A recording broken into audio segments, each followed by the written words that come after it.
ने भ्रष्टाचार किया, प्रमोद जैन भाया खा गया। भाया ने भाया खूब खाया, एक तो पूरा गांव खा गया।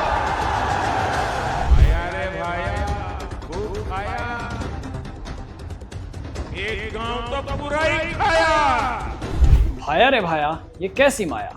अंता विधानसभा ही नहीं, जयपुर में भी अब तो हर जगह प्रमोद जैन भाया बनाम नरेश मीणा की चर्चा है कि आखिर क्यों नरेश मीणा को कांग्रेस ने मौका नहीं दिया, क्यों प्रमोद जैन भाया इतने जरूरी है, क्या है प्रमोद जैन भाया पर लगे आरोप की पीएम नरेंद्र मोदी ने भी इनका जिक्र किया था, और क्या है अंता का समीकरण, आइए जानते हैं। प्रमोद जैन भाया जो हमेशा विवादों में रहे, एक तरफ भ्रष्टाचार के आरोप उन पर लगातार लगते रहे तो दूसरी तरफ समाज सेवी की छवि भी बनी रही, लेकिन जब भी अंता में चुनाव हुए कांग्रेस ने प्रमोद जैन भाया के अलावा किसी को चुना ही नहीं, या यूं कहें कि किसी और की तरफ देखा तक नहीं। प्रमोद जैन भाया ने 2003 में पहला चुनाव निर्दलीय जीता था और फिर हार जीत का सिलसिला लगातार चलता रहा, लेकिन किसी और प्रत्याशी को कांग्रेस ने टिकट नहीं दिया। कुल मिलाकर भाया ही अंता की कांग्रेस है और भाया ही अंता से कांग्रेस प्रत्याशी। भाया की माया के बारे में बात करें तो लगता है कि 12 जिले में वसुंधरा राजे से टक्कर लेने वाला नेता एकमात्र नेता है। उनके पास संसाधन भी है और कार्यकर्ता की एक बड़ी टीम भी। वहीं प्रमोद जैन भाया की गिनती अशोक गहलोत के करीबियों में हमेशा होती रही है। भाया जब मंत्री रहे तो उन पर कई आरोप भी लगे। भरत सिंह कुंदनपुर जैसे ईमानदार नेता ने तो उनके खिलाफ मोर्चा तक खोल दिया था और बरसों तक अपने ही मुख्यमंत्री से यानी अशोक गहलोत से बातचीत तक करना बंद कर दिया था। यहाँ तक कि वो अपने कार्यकाल के आखिरी 2 साल तक विधानसभा भी नहीं गए।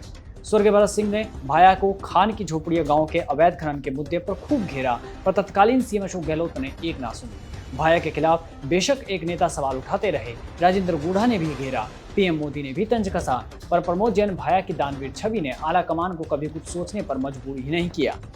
प्रमोद जैन भाया की संपत्ति के बारे में बात करें तो 2023 में दिए गए चुनावी हलफनामे के मुताबिक प्रमोद जैन भाया की कुल संपत्ति 56 करोड़ 48 लाख रुपए है। चुनावी हलफनामे के मुताबिक साल 2018 में प्रमोद जैन भाया ने अपनी कुल संपत्ति 27.1 करोड़ रुपए बताई थी, जो अब 5 साल में बढ़कर 56.48 करोड़ तक पहुंच गई।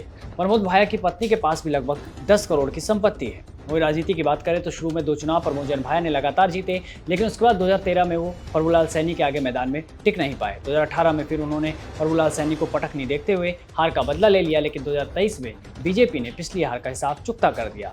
अंता विधानसभा सीट का इतिहास भी ज्यादा पुराना नहीं है। 2008 में इसका निर्माण हुआ। अब तक 4 चुनाव हुए, जिनमें से 2 बार कांग्रेस, 2 बार बीजेपी जीती है। इस सीट की खास बात यह है कि 3 बार यहाँ से मंत्री निकले। 2008 में प्रमोद जैन भाया ने जीत हासिल की तो मंत्री बने। इसके बाद 2013 में बीजेपी ने बाहरी नेता प्रभुलाल सैनी को मैदान में उतारा, जिन्होंने जीत दर्ज की और वसुंधरा राजे सरकार में मंत्री बने। 2018 में प्रमोद जैन भाया ने फिर से इस सीट पर कब्जा जमाया और अशोक गहलोत सरकार में मंत्री बने। 2023 के चुनाव में कंवरलाल मीणा ने कड़े मुकाबले में भाया को 5000 से ज्यादा वोटों से हराया। अब प्रमोद जैन भाया बदला लेने के लिए मैदान में पूरी ताकत लगाएंगे। अंता यानी कि माली, मीणा, धाकर, गुर्जर, ब्राह्मण बहुत सीट। ऐसे में नरेश मीणा मैदान में उतरने से बीजेपी को फायदा कहीं ना कहीं मिल सकता है। वही नरेश मीणा की बेशक कांग्रेस आला कमान ध्यान ना दे रहा हो, पर एक सच ये भी है कि नरेश मीणा युवा नेता हैं और भीड़ जुटाना भी जानते हैं। जब छबड़ा विधानसभा चुनाव हुआ था तब वो निर्दलीय चुनाव लड़े थे और तीसरे नंबर पर रहे। छबड़ा में बीजेपी के प्रताप सिंह सिंघवी को 65,000 वोट मिले, कांग्रेस प्रत्याशी करण सिंह को मात्र 59,892, तो नरेश मीणा को भी 43,921 वोट मिले थे। देवली उनियारा विधानसभा के उपचुनाव में बीजेपी प्रत्याशी राजेंद्र गुर्जर को 1,599 वोट मिले, जबकि निर्दलीय प्रत्याशी नरेश मीणा को 59,478 वोट मिले। वहीं कांग्रेस तीसरे नंबर पर रही।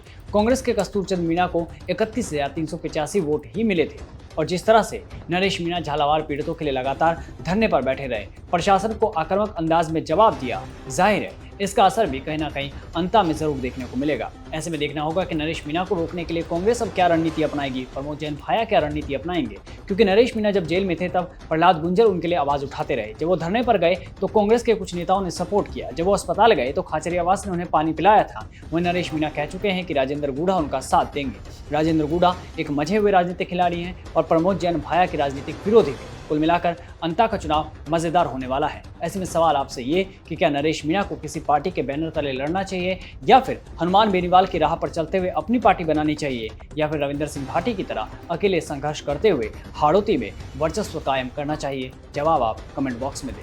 धन्यवाद।